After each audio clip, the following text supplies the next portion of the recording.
अगदी काही क्षणांसाठी थांबवते। या क्षणाची सर्वात मोठी बातमी साम टीव्हीवर अरविंद केजरीवाल हे सध्या पिछाडीवर असल्याचं आपल्याला बघायला मिळतंय। मोठी घडामोड दिल्लीमध्ये घडत असल्याचं आपण पाहतोय। अरविंद केजरीवाल जे साधारणतः 9 वर्ष आपण पाहतोय, साधारणतः 10 वर्ष मुख्यमंत्री पदावरती दिल्लीच्या होते, ते आता पिछाडीवर असल्याचं आपल्याला बघायला मिळतंय। अरविंद केजरीवाल यांच्यावरती भाजपने गंभीर स्वरूपाचे आरोप केले। केजरीवालांना जेलवारी सुद्धा करावी लागली आणि त्यानंतर आपण जर पाहिलं तर त्यांना थेट मुख्यमंत्री पद सोडावं सुद्धा लागलेलं होतं आणि तेच अरविंद केजरीवाल आता पिछाडीवर असल्याचं आपल्याला सध्या बघायला मिळतंय। दिल्लीमधल्या या मोठ्या घडामोडी 70 जागांसाठी दिल्लीमध्ये आपण बघतोय विधानसभेची निवडणूक झाली, मतदान झालं, यामध्ये भाजप 12 जागांवर आघाडीवर आहे, काँग्रेस खातं उघडताना दिसतंय, तर आम आदमी पक्ष मात्र 10 जागांवर असल्याचं आपण पाहतोय। मात्र या ठिकाणी भाजप हा मोठा भाव ठरत असल्याचं आपण पाहतोय, कारण भाजपला 12 जागा सध्या तरी मिळताना दिसताय। मात्र आधीच आपण हे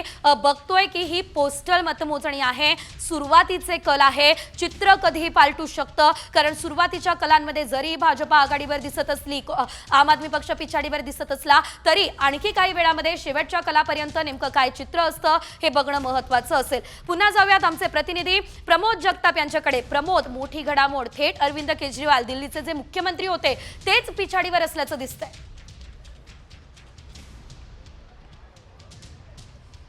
नवी दिल्ली विधानसभा मतदारसंघामधनं अरविंद केजरीवाल निवडणुकीच्या मैदानामध्ये उतरल्याचं आपल्याला बघायला मिळते। त्यांच्यासमोर जर प्रामुख्याने